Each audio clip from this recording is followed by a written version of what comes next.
আশিক মণ্ডল লিখেছেন, আমি মাগরিবের নামাজে ইমামতি করার সময় প্রথম বৈঠকে তাশাহুদের জায়গায় ভুলে সূরা ফাতিহার কিছু অংশ পড়ে ফেলেছি।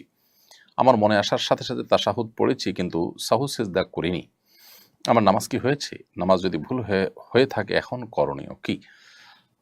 আপনি প্রথম বৈঠকে তাশাহুদ না পড়ে সূরা ফাতিহা পড়ে ফেলেছেন, কিছু অংশ পড়ে ফেলেছেন সূরা ফাতিহার। সেটা যদি এক শব্দ দুই শব্দ না হয়ে বেশ কিছু অংশ হয়ে থাকে, ১ আয়াত ২ আয়াত ৩ আয়াত আপনি পড়ে ফেলেছেন, তাহলে সেক্ষেত্রে সিজদা সাহু করা দরকার ছিল। সিজদা সাহু যদি না করে থাকেন তাহলে সে নামাজটা আপনি পুনরায় দোহরায় নিবেন। আব্দুল আউয়াল আপনি লিখেছেন, বিভিন্ন কোটার কারণে মেধাবীদের চাকরি পেতে সমস্যা হয়, কোটা থাকা শরীয়তের দৃষ্টিকোণ থেকে ন্যায়সঙ্গত কিনা? দেখুন, কোনো পিছিয়ে পড়ে থাকা জনগোষ্ঠীকে এগিয়ে নেওয়ার জন্য যৌক্তিক এবং গ্রহণযোগ্য পর্যায়ের যদি কোটা থাকে, অথবা দেশের মানুষের প্রতি